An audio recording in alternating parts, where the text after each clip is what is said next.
Hello.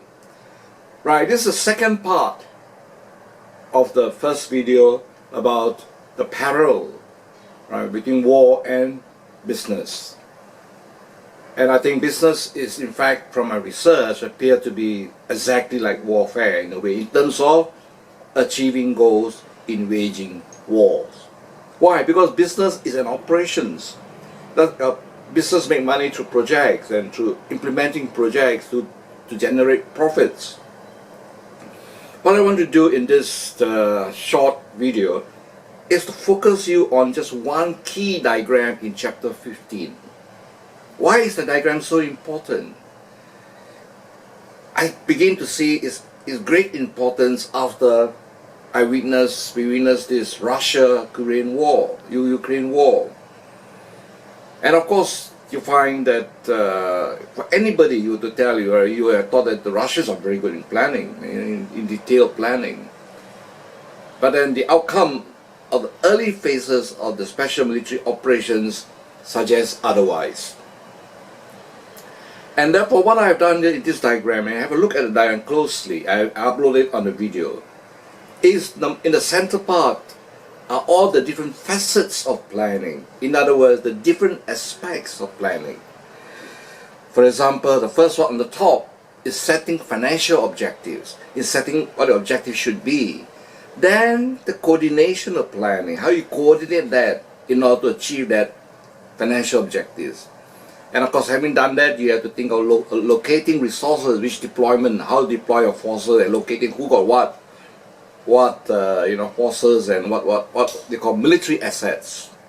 Then we have the evaluation of the alternatives towards implementing the special military operations to achieve the goals.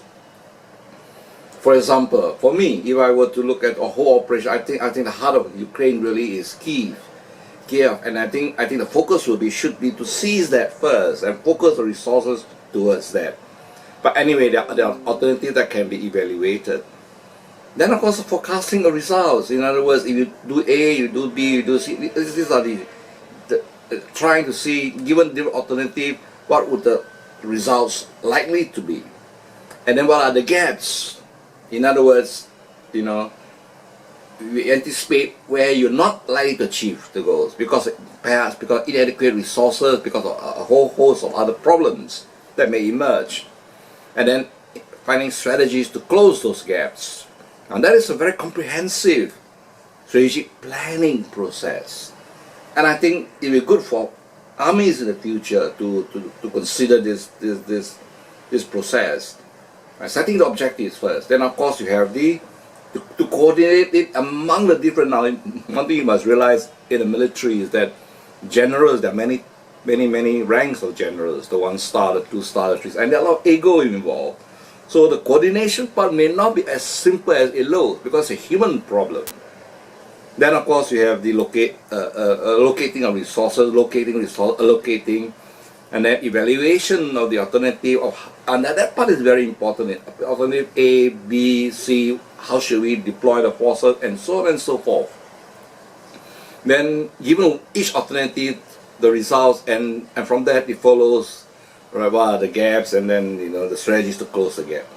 Now don't forget, strategy is always a learning thing, and Napoleon believes that war when it starts is difficult to plan. It's impossible to plan. That it depends on the commander on the ground to take advantage of situation or opportunity to formulate a plan.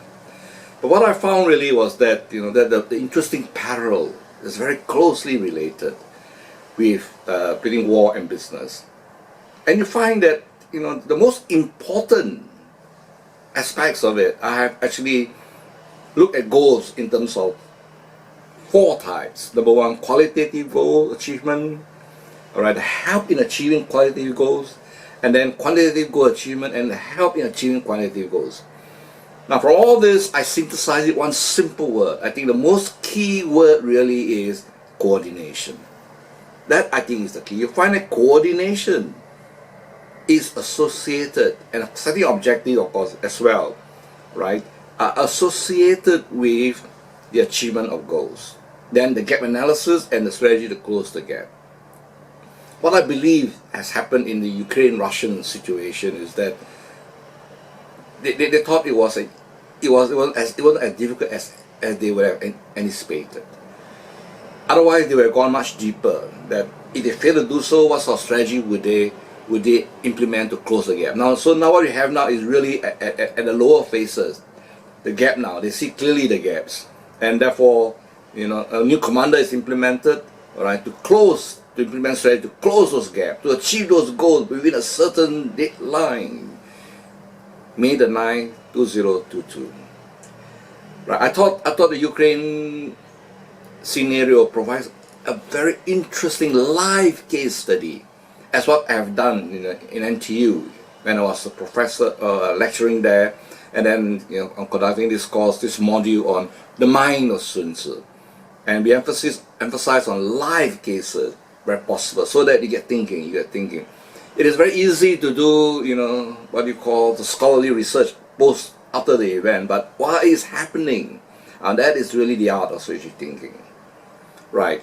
I hope you enjoyed this session. This is really is to explain in in-depth manner. There are a lot of videos on Sun Tzu, but few of them, very few, that go in depth, inside, and based on rigorous research.